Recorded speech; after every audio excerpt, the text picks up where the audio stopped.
Ang mga kwento ng pag-ibig, kwento ng buhay, at kwento ng pag-asa dito sa Barangay Love Stories. Love Stories. Hindi dapat na ginagawang biro ang pananakit ng damdamin ng ibang tao. Hindi rin dapat gumagamit ng iba para lamang makausad tayo mula sa sakit na nararamdaman natin. Ikaw, kabarangay, handa ka bang pumasok sa relasyon kahit na hindi mo pa mahal ang isang tao? Dear Papa Dudut, itago niyo na lamang po ako sa pangalang Nela. 29 years old na ngayon at nagtatrabaho bilang isang IT specialist. Nagkaroon ako ng long-time boyfriend noon. Carlo ang pangalan niya at akala ko talaga ay siya na, yung makakasama ko sa panghabang buhay. Marami na kasi kaming plano para sa hinaharap namin. Mga plano na ako na lang pala ang may gustong tuparin. Dahil bigla na lang niyang tinapos ang 6 na taong relasyon namin noon. Ang sabi niya noong unay naguguluhan daw siya sa nararamdaman niya. At magulo rin daw silang magkakapatid noon. Ayoko mang pumayag ay wala na akong nagawa pa, pero pagkalipas lamang ng 3 buwan mula nang maghiwalay kami, nalaman ko na lamang na pakakasalan na niya ang bagong girlfriend niya na buntis na noon. Doon na naging malinaw sa akin ang lahat, Papa Dudut. Nasaktan talaga ako ng sobra at hindi ko alam kung paano magsisimulang muli. Halos araw-araw akong umiiyak sa tuwing naaalala ko ang relasyon namin ni Carlo. Hanggang sa imbitahan ako ng kaibigan at katrabaho ko na si Camille na magbakasyon muna sa probinsya nila sa parteng Visayas. Gusto niya raw na tulungan ako na makapag-move on. Kaya naman sumabay na ako ng request sa kumpanya namin na makapag-work from home setup muna na kaagad namang na-approve. Tumira kami sa isang transient house na pagmamay-ari mismo ng tita ni Camille. Doon ko rin nakilala si Joshua nang minsan nasa may tabing dagat kami ni Camille. Guwapo siya, matangkad at palangiti. In-invite niya ako kinabukasan noon sa bahay nila na malapit lang naman daw sa transient house namin. Fiesta daw kasi sa kanila at may kaunting handaan. Sasama dapat si Camille pero umatake ang migraine niya, kaya naman ako na lamang ang pumunta sa bahay nina Joshua, Papa Dudut.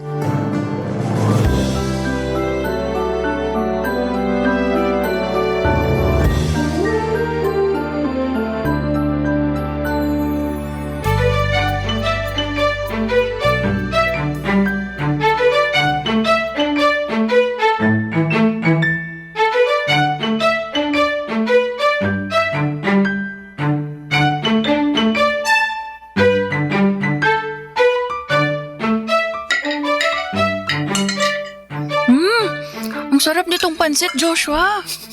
Mabuti naman at nagustuhan mo. Special recipe talaga yan ni Mama. Pero masarap talaga lahat ng pagkain na handa nyo. Itong pansit lang talaga yung pinakapaborito ko sa lahat. Iyan din kasi ang palaging request ni Joshua tuwing may handaan dito sa bahay. Di pwedeng mawala ang pansit na yan.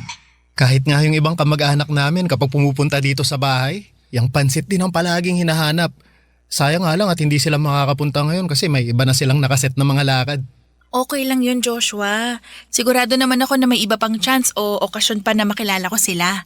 Sa sarap ba naman ang luto ng mama mo? Mapapabalik talaga ako dito sa inyo. Akala ko nga, hindi mo magugustuhan ang mga simpleng pagkain na inihanda ko. Naku, sa quality at lasa ng mga niluto niyo po, pwedeng ilaban sa mga sikat na restaurant sa Manila yung tita. Iyan naman ang malabong mangyari dahil wala naman akong balak magtayo ng restauran. Gusto ko lang talaga magluto. Nako, lalo na kapag may mga okasyon dito sa bahay. At Natutuwa ako na nagustuhan mo ang mga niluto kong pagkain. Nako tita, sobrang nagustuhan ko po talaga. Kapag napadalas ako ng kain dito sa inyo, baka hindi na ako makilala ng mga magulang ko pagbalik ko sa Manila. Dahil sigurado tataba talaga ako sa sarap ng mga pagkain nyo dito. Nga pala, Nela, wala ka namang gagawin mamaya, no? Ipapasyal sana kita sa may perya mamaya. Ay, dumaan din kayo ng simbahan para makita ni Nela kung gaano kaganda ang simbahan natin dito. Yun kung okay lang naman sa kanya. Nako, oo naman po, ayos lang sa akin. Wala naman po kung kahit na anong lakad ngayon tita Mabuti naman kung ganon. Para makita mo na kahit maliit yung bayan namin, marami ka pa rin pwedeng pasyalan dito. Sigurado naman po ako na mag-e-enjoy ako sa araw na to kasi kasama ko si Joshua.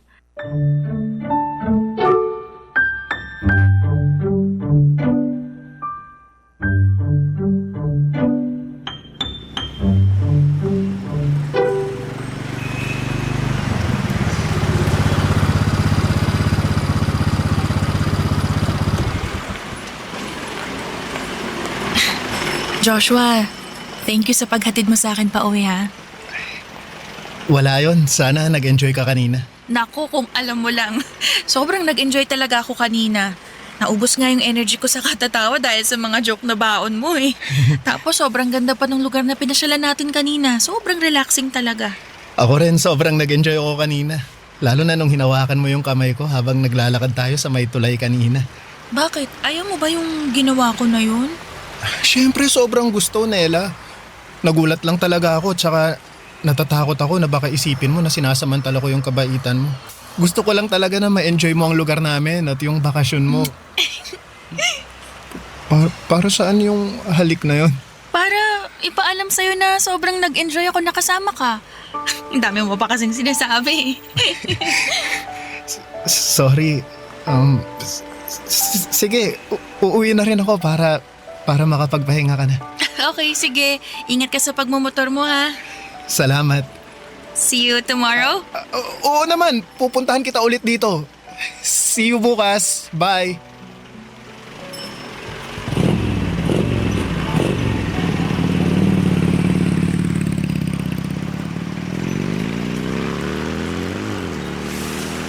Sus, nangangamoy love life na yata tayo dito Kanina ka pa ba dyan sa likod ko, Camille? Ay, hindi naman. Pero kanina pa ako nakasilip doon sa may bintana. At nakita ko na hinalikan mo silip si Joshua. Grabe sis! I'm so happy for you! Finally, makakalimutan mo talaga yung ex mo dahil dyan sa bago mong love life. Bagong love life ka dyan. Hindi ko jojowain si Joshua, no? Hala, bakit may goodbye kiss ka pa sa lips kanina? Ano ka ba? Etos lang yun. Gusto ko lang siyang pakiligin at saka yung sarili ko habang nandito tayo sa probinsya. Pero wala talaga akong balak dalhin sa Manila kung ano man yung meron sa amin ni Joshua, no? Hanggang dito na lang yun. Pagbalik natin ng Manila, back to reality na rin ako tas ibablock ko na rin yan si Joshua. Papadudot na padalas ang pagkikita namin ni Joshua. Palagi niya akong pinupuntahan sa transient house namin. Minsan dumadalaw siya doon pero mas madalas na namamasyal kami sakay ng motor niya. Pinakilala niya ako sa mga kaibigan at ibang kamag-anak niya. Palagi siyang tinutokso ng mga ito sa kung ano raw ba ang estado ng relasyon naming dalawa. Siyempre ngumiti lamang ako habang si Joshua ay namumula mga pisngi. Sa totoo lang, wala sa plano ko ang pumasok kaagad sa isang relasyon. Hinahayaan ko na mag-enjoy muna ako sa mga kung sino man ang makikilala ko. Nagkataon na si Joshua ang nandun sa probinsya at nag-i-enjoy naman talaga ako noon na kasama siya.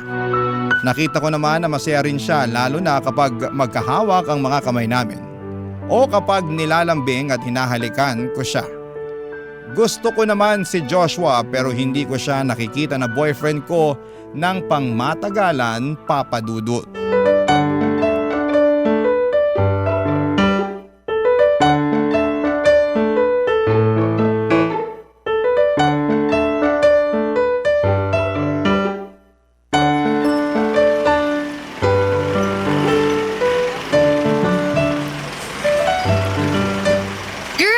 Una na ako sa loob ng airport, ha? Sige, susunod na rin ako. Ay, bye Joshua! Bye, Camille! Joshua, thank you nga pala ulit sa paghatid mo sa amin ni Camille dito sa airport, ha? Nanghiram ka pa talaga ng kotse para lang magkasya yung mga gamit namin. Wala yon. Gusto ko rin naman na ako mismo ang maghatid sa inyo dito eh. Sayang nga lang at hindi ka na nakapagpaalam kay mama. Ako, oo nga eh. Si Camille kasi late na nagising. Kaya hindi natuloy yung plano natin na dumaan muna sa inyo bago dumiretso sa airport. Okay lang kasi nakausap ka naman namin saglit ni mama sa video call kanina. Natuwa nga ako kasi nakausap ko siya kahit saglit lang eh. Alam mo, sobrang mamimiss ko talaga yung mga luto niya. Yung mga luto lang ba ni mama ang mamimiss mo? Pati yung lugar na to. Yung mga pagkain dito, tsaka... Ako. Ang lambot talaga ng mga kamay mo, Nela. Mamimiss kong hawakan ng mga to. Alam mo, nag-uusap kami ni mama kagabi at nagpaalam na ako sa kanya. Ano namang pinagpaalam mo sa kanya? Na gusto kong pumunta ng Manila. Ha? Pupunta ka ng Manila? Di ba sinabi ko naman sa'yo yung mga plano ko na gusto kong sumunod sa'yo sa Manila? Oo nga, pero hindi ko naman alam na seryoso ka nung sabihin mo yun. Bakit naman ako hindi magiging seryoso alam mo naman na seryoso ako sa'yo. Nela, hintayin mo ako ha. Anong ibig mong sabihin? Hintayin mo yung pagdating ko sa Manila. Mag-iipon lang ako ng konti tapos susunod na rin ako sa'yo doon. May nakausap na rin ako na kamag-anak namin na nakatira doon. Matutulungan daw nila akong makahanap ng trabaho saka pwede pa nila akong patuloyin muna sa kanila hanggang sa... Teka, Joshua, relax ha, relax. Ang dami mo ng plano eh. Hindi ko na masundan lahat. Sorry, medyo na-excite lang ako na magsimula ng bagong buhay kasama ka. Ang totoo, medyo kinakabahan din ako kasi never pa ako nakapunta ng Manila eh. Pero huwag kang mag-alala. Mabilis naman akong masanay sa isang lugar. Sigurado ako na makakahanap ka agad ako ng trabaho na malapit sa'yo. Para palagi pa rin tayong magkasamang dalawa. Joshua, I'm sorry ha, pero sa tingin ko, huwag ka munang magpadalos-dalos sa mga desisyon mo.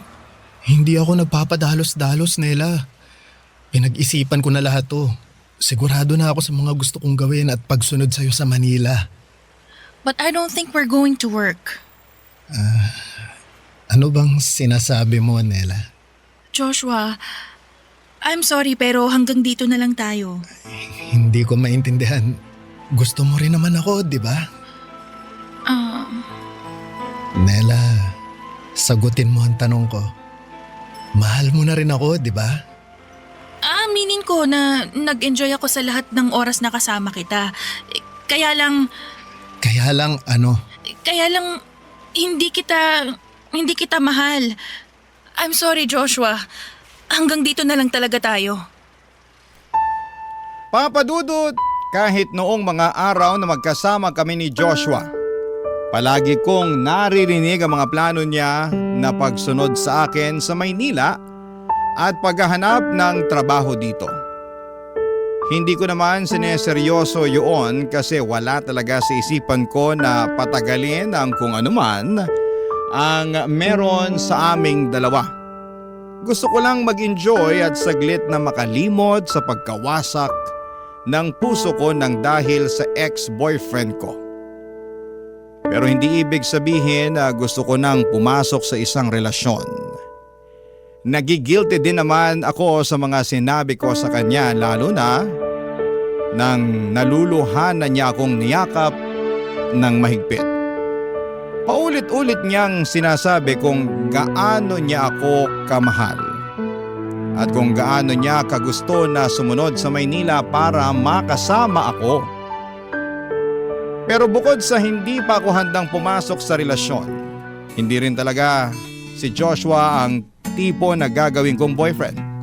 Alam ko sa sarili ko na kahit formal niya akong ligawan ay hindi ko siya seseryosohin o sasagutin man lang, Papa Dudut. Hindi ko nakikita na magiging kami in the near future, Papa Dudut.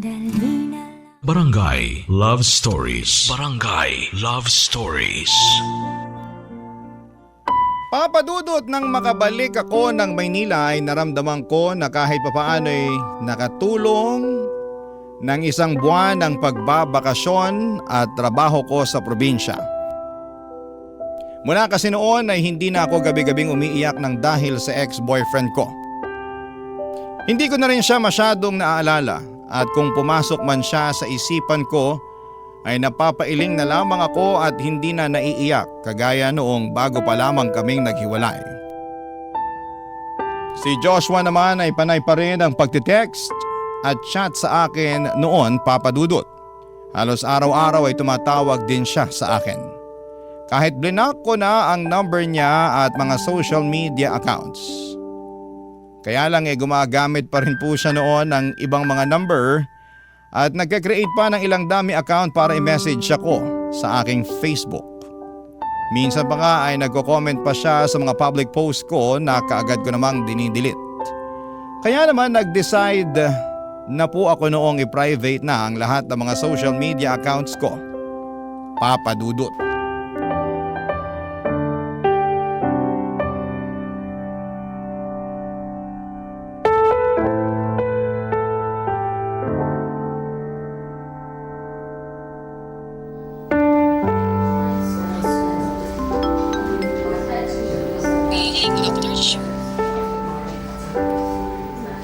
Uy, kumusta ka na? Kumusta pakiramdam mo? Ito, medyo mabigat pa rin yung pakiramdam ko pero mas okay naman kaysa kahapon. Pasensya na pala kung ikaw yung sumalo ng trabaho ko, ha? Ano ka ba? Ayos lang yun. Mas mahalaga na makapagpahinga ka ngayon. Ano daw ba yung sakit mo? Di ko pa nga alam kasi wala pa yung resulta ng blood at lab test ko. Ngayon pa lang makukuha ni Mami. Pero alam mo, pakiramdam ko dengue to Talaga? Paano mo naman nasabi? Parang lahat kasi ng sintomas naramdaman ko kahapon Kaya nung sabihin ng doktor na kailangan ko magpa-confine, pumayag na kagad ako. Taas na rin kasi ng lagnat ko, saka parang mahihimatay na ako sa sobrang bigat ng pakiramdam Kaya nga magpahinga ka lang na mabuti para makabalik ka na dito sa office at makapagtsikahan na ulit tayo. Ay nako, yan talaga yung una kong gagawin kasi sobrang boring dito sa ospital. Ramdam ko nga. Sige na girl. Kailangan ko rin ibabatong tawag at may mga kailangan pa akong tapusing trabaho.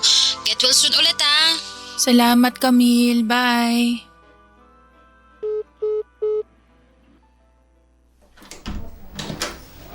Gising ka na pala. Opo, tumawag kasi si Camille kanina Kumusta nang pakiramdam mo ngayon? Mas maayos na po kaysa kahapon. Ang haba rin po kasi ng tulog ko, umiepekto na rin siguro yung mga gamot na pinainom sa akin. Mabuti naman kung ganun. Nag-alala talaga ako kasi ramdam ko yung panghihina mo kanina. Tapos ang taas pa ng lagnat mo. Hirap pa nga rin po talaga ako makabangon kaya tumawag na po ako kagad sa opisina para ipaalam na hindi pa ako makakapasok. Siya nga pala, nakuha ko na nga pala ang mga resulta ng lab at blood test mo. Normal lahat ang resulta, Nela.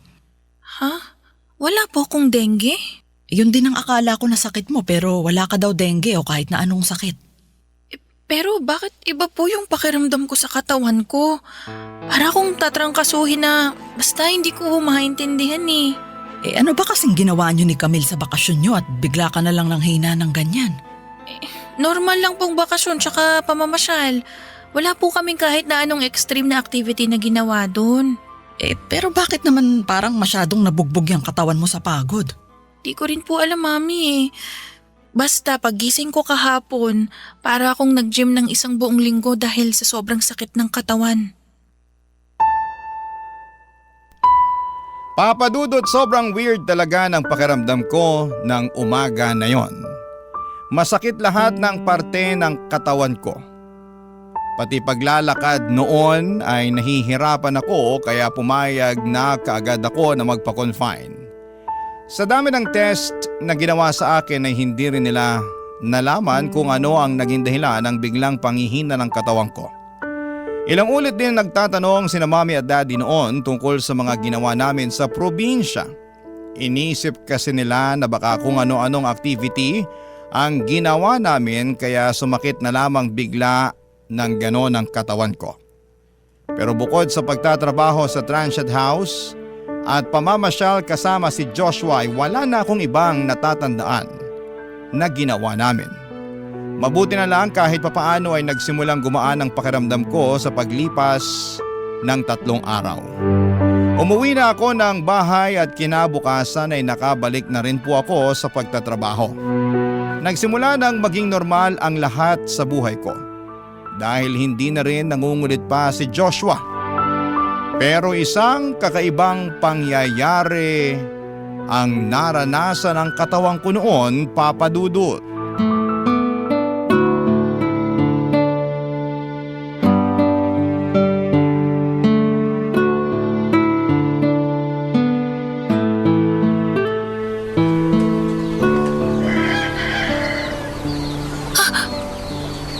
Ano tong nandito sa mukha at leg ko? Bakit ang dami kong sugat? Mami! Mami! Oh, anak. Bakit sumisigaw ka dyan at... Ay, Diyos ko! Anong nangyari sa mukha at leeg mo? Hindi ko po alam, Mami. Tingnan niyo po, meron din dito sa braso ko. Ang dami mong butlig sa mukha at parang nagsusugat na ang mga nana. Ang kati-kati nga po tas ang hapdi ng balat ko ngayon. Ay, Diyos ko, anak. Namumula at namamaga talaga yung mga sugat mo. Pati yung mga mata mo namamaga din. Mami, ano kaya to? Hindi ko rin alam. Ang mabuti pa magpalit ka na ng damit at pupunta tayo ng ospital ngayon din.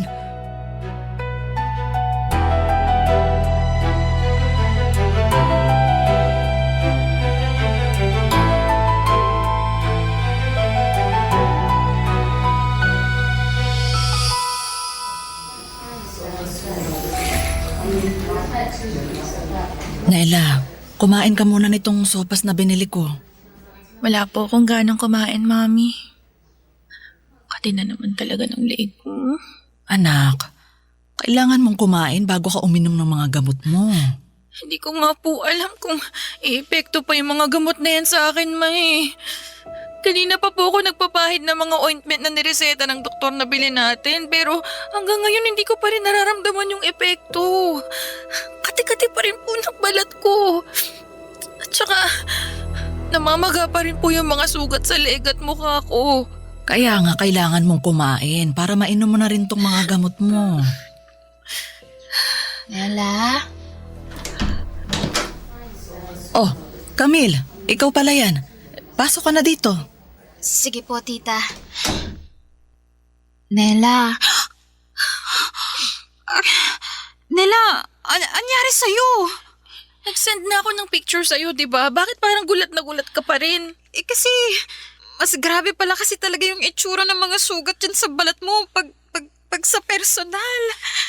Pangit ba? Hindi naman. Pero, oo, pangit. Medyo nakakadiri siya tignan eh. Tsaka nagnanana yung dyan sa mukha at leg mo. Tapos parang may tutubo na rin dyan sa mga braso mo. Kinakamot mo ba yung mga yan? Kanina ko pa nga siya sinasaway sa pagkakamot na ginagawa niya. Sobrang kati naman po kasi talaga, Mami. Kaya ang hirap pigilan. Ano daw sabi ng doktor? Hindi nila malaman kung anong klase ng rashes o sugat yung lumalabas sa balat ko. Hindi naman daw skin asthma o allergy. Kaya baka lumipat na lang kami ng ibang ospital bukas ni Mami. Alam mo, sa tingin ko, Nela, hindi na ospital ang kailangan mong puntahan. Ha? Anong ibig mong sabihin? Sa itsura ng mga kati-kati mo sa katawan, sa tingin ko, kailangan mo nang magpa-albularyo. Papa Dudut, akala ko nung una ay nagbibiro lamang si Camille nang banggitin niyang tungkol sa albularyo. Iniisip ko noon na baka gusto niya lamang na pagaanin ang nararamdaman ko. Grabe kasi talaga ang itsura ko noon, Papa Dudut. Para akong may bulutong na mas malala pa doon. Magkakaibang sugat ang tumutubo sa mukha at buong katawan ko. Pero lahat sila ay sobrang kate na para bang may kung anong lalabas mula sa balat ko. Kaya naman awang-awa talaga sa akin si Camille, lalo na nang mas matagal niyang matitigan ang balat ko. Nakita niya kung paano ako nasasaktan sa bawat pagkilos ko. Papa Dudut, hindi ako masyadong naniniwala sa mga maligno o ano pang mga may kinalaman sa kababalaghan. Mas pinapaniwalaan ko pa ang kakayahan ng siyensya. Alam ko na may scientifically explanation ang kung anuman ang pinagdadaanan ko noon. Sadyang nahihirapan lang ang mga ospital na matukoy kung ano talaga ang pinagmumulan ng mga tumutubo sa balat ko. Kaya naman hindi ko na sineryoso ang kung anuman ang sinabi ni Camille noon, Papa Dudut. Barangay Love Stories. Barangay Love Stories. Papa Dudut, mas lumala ang kalagayan ng balat ko noon. Nakatatlong ospital na kami na pinuntahan pero walang mga doktor ang makapagbigay ng malinaw na paliwanag sa kung ano nga ba ang tumutubo sa balat ko. Kung ano-anong mga ointment at oral medication ang ibinigay nila sa akin. Wala ni isa sa mga yon ang tumalab at nakapagpagaling ng balat ko. At sa bawat araw na lumilipas ay ramdam ko yung mas paglalim ng mga sugat sa lahat ng parte ng katawan ko. Sobrang hirap linisan ang mga sugat ko dahil palagi itong nagdurugo o pumuputok ang mga nana. May malagkit na likido na lumalabas doon na may mabahong amoy na kasama. Nang maubos ang sick leave credits ko ay pinilit kong pumasok sa opisina pero nahirapan akong mag-commute. Kitang-kita kasi sa balat ko ang mga sugat ko. Kaya naman nag-face mask at long sleeve na talaga ako, kaya lang dumidikit ang mga sugat ko sa mahabang manggas ng damit ko. At may kakaiba ring amoy ang ibinibigay ng katawan ko kahit naliligo naman ako sa araw-araw. Nag-request na lamang ulit ako ng temporary work from home setup sa opisina. At dahil sa kalagayan ko ay pumayag naman sila sa request ko. Pero habang tumatagal ay mas lalo akong nahihirapan noon, Papa Dudut. Dahil bumalik ang pananakit ng katawan ko hanggang sa dumating ako sa puntong nagdesisyon na akong sundin ang payo ni Camille na papuntahin sa bahay namin ang kilala niyang manggagamot na si Mang Emong, Papa Dudut.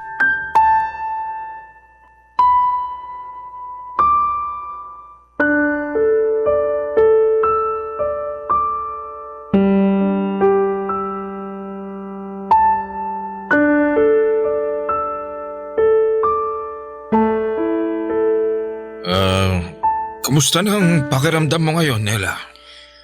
Masakit pa rin po yung mga sugat ko eh. Parang gumagalaw yung mga sugat ko at may lalabas na kung ano mula sa loob nito. Napansin ko nga na ang sariwa ng mga sugat sa balat mo. Mang Emong, ang sakit din po ng buong katawan ko eh. Para po akong sinagasaan at tumakbo ng ilang daang kilometro. Uminom na nga po ako ng gamot sa sakit ng katawan pero wala po talagang epekto eh. Alam mo, pagpasok ko pa lang dito sa kwarto mo, may kakaiba na ako agad na nararamdaman eh. Ano pong ibig niyong sabihin? Nela, meron ka bang nakaaway bago mo naramdaman ang lahat ng ito? Nakaaway? Wala naman po, Mang Emong. Mabait na bata ang anak ko. Kahit sa kapitbahay o mga kamag-anak namin, wala siyang nakakasamaan ng loob. Kahit po sa opisina, wala akong natatandaan na nakakaaway ko. Wala ka bang naalala na baka may nasaktan kang tao kahit hindi mo sinasadya? Wala naman po kasi hindi po talaga ako palaaway tsaka... Nela, si Joshua. Sinong Joshua? Yung yung lalaking nagkagusto kay Nela nung nasa probinsya kami. Naging boyfriend mo ba siya? Hindi po, Mami, pero gusto niyang sumunod dito sa Manila para makasama ako pero sinabihan ko siya na wag na. Kasi ayoko na siyang paasahin palalo. Kaya ayun, pinutol ko na lahat ng pwedeng maging komunikasyon naming dalawa. Alam mo, feeling ko talaga si Joshua yun. Wala na ibang pwedeng gumawa sa'yo niyan kundi siya lang. Parang imposible naman yung sinasabi mo dahil alam kong mabuting tao si Joshua.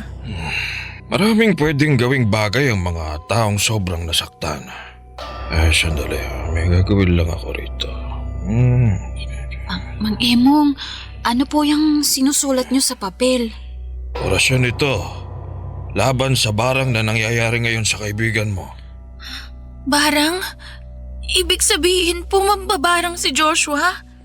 Pwedeng oo. Pwede rin namang pinabarang kanya sa ibang tao. Pero nararamdaman ko na malakas ang kapangyarihan ng mambabarang na to. At malaki ang galit na nararamdaman ng taong gumawa sa iyo nito.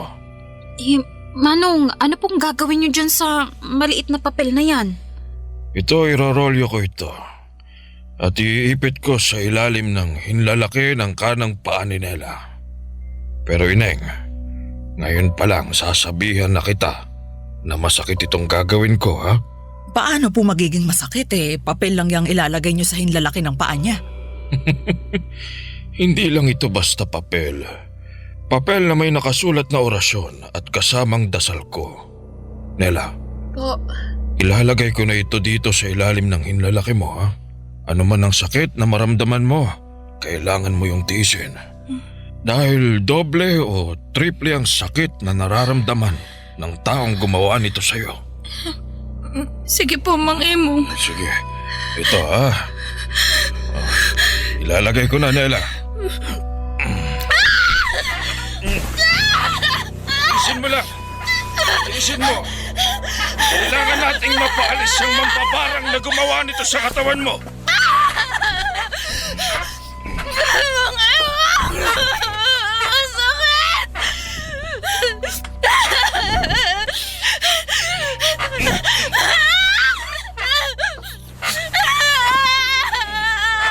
Kung sino ka mang mambabarang ka, tigilan mo na ang katawan ng babaeng ito! Ano po? Ang sakit na! Kailangan nating mapatigil ang mambabarang na yan. Tiisin mo ang sakit, Nela. Dahil mas nasasaktan ng mambabarang sa oras na to. Kaya ikaw, mambabarang ka. Tigil mo na yung ginagawa mo sa katawan ni Nela. Tigilan mo na ang pambabarang mo sa kanya. Mang Emong, ayoko na po! Sobrang sakit na po talaga! Tama na po! Mang Emong, ayoko na po!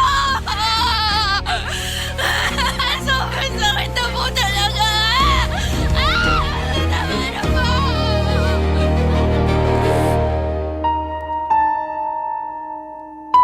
Papadudot nung sabihin ni Camille na baka si Joshua ang may pakana sa kung anuman ang nangyayari sa akin ay hindi talaga ako makapaniwala. Kasi bukod sa hindi naman ako naniniwala sa kulam ay naniniwala ako na mabuting tao si Joshua. Kahit nasaktan ko siya, alam ko na hindi niya kayang gawin sa akin ang bagay na yon. Sa maikling panahon na nakasama at nakilala ko siya ay sigurado ako na mabuti siyang tao. Hindi ko rin alam kung may epekto pa ba talaga sa kanya yung ginawa ng albularyo sa akin, pero sobrang sakit talaga physically nung ginawa niyang pag-ipit ng rolyo sa daliri ng hinlalaki ng kanang paa ko. Pakiramdam ko ay parang sinusunog o pinapako ang daliri ng mga paa ko. Ang sabi ng albularyo ay doble o triple raw ang sakit na nararamdaman ng taong kumukulam sa akin dahil sa ginagawa niya. Pero pagkatapos nga raw ng lahat ng yon ay wala ring nangyaring pagbabago sa mga sugat ko. Mas lalo pa ngang lumala ang mga sugat sa balat ko. Sinubukan naming kontakin si Joshua para humingi ng tawad sa kanya. Inunblock ko lahat ng social media account at cellphone number na ginamit niya noon para makontak ako. Kaya lang ay wala na rin akong makontak alinman sa mga account o cellphone numbers na yon. Papadudot.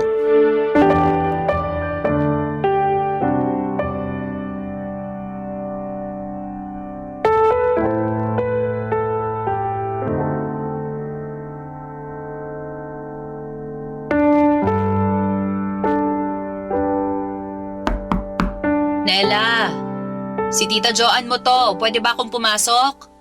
Sige po, tita. Pasok po kayo.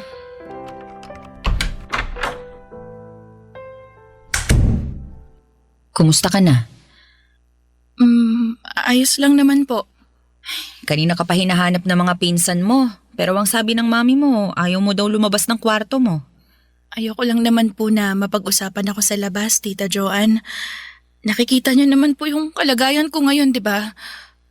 Ang dami ko pong sugat sa balat. Ano bang sabi ng doktor na tumingin sa'yo? Hindi po nila matukoy kung ano tong tumubo sa balat ko eh.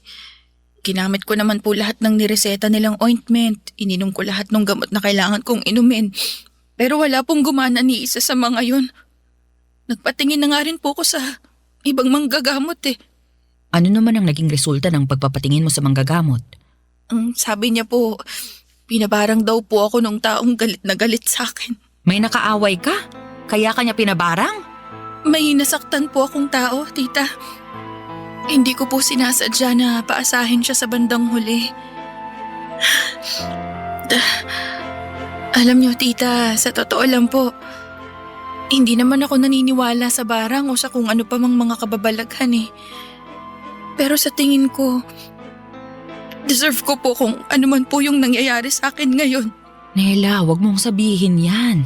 Nakasakit po kasi ako ng tao, Tita Joanne. Gumamit ako ng ibang tao para makamove on agad dun sa ex-boyfriend ko. Ginamit ko lang siya para sa sariling kapakanan ko. Kung totoo man po na pinabarang niya ako, hindi ko siya masisisi kasi nasaktan lang naman po siya ng dahil sa akin eh. Nasaktan siya dahil sa pagiging makasarili ko. Hindi ko alam kung makakatulong to. Pero gusto mo bang ipag-pray over ka namin ng mga ka-churchmate ko?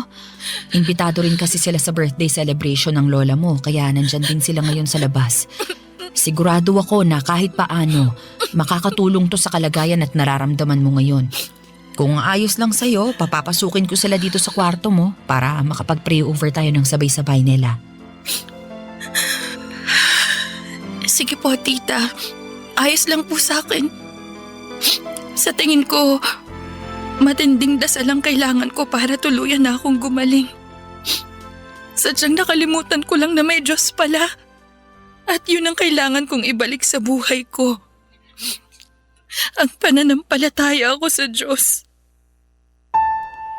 Papadudo, tuluyan na talaga akong nawala ng pag-asa na gumaling noon.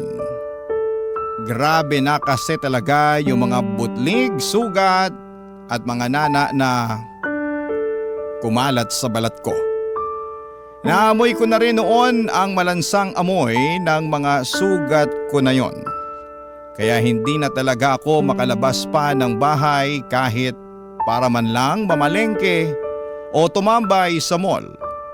Nag-request na rin ako ng pangmatagalan na work from home setup. Buti na lang at pinayagan ako ng kumpanya namin kasi kung hindi ay baka maparesign na lamang ako nang wala sa oras. Hindi ko na kasi talaga kayang bumiyahe o pumasok sa opisina. Grabe yung tinginan at parinig sa akin ng mga tao sa paligid ko. Kita ko yung pandidiri sa mukha nila at yung mga tinginan ng mga mata nila sa balat ko.